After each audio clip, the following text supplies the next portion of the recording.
गेल्या काही वर्षातील सर्वात अनिश्चित वातावरणात यावेळची विधान परिषद निवडणूक होत आहे। पक्ष फुटले आहेत, मन दुबंगली आहेत।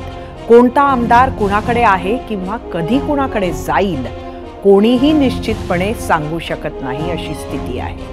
अशा वातावरणात उद्धव ठाकरेंनी आपले विश्वासू मिलिंद नार्वेकर यांना परिषदेच्या आखाड्यात उतरवलं आहे। यामागे काहीतरी निश्चित विचार, काहीतरी रणनीती नक्की असेल असं आपण मानू शकतो।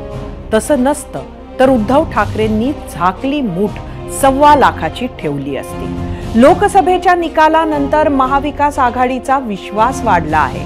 राष्ट्रवादीमध्येही थोडीफार हालचाल वाढलेली दिसत आहे किंवा तसं भासवण्यात शरद पवार गट यशस्वी होताना दिसतोय।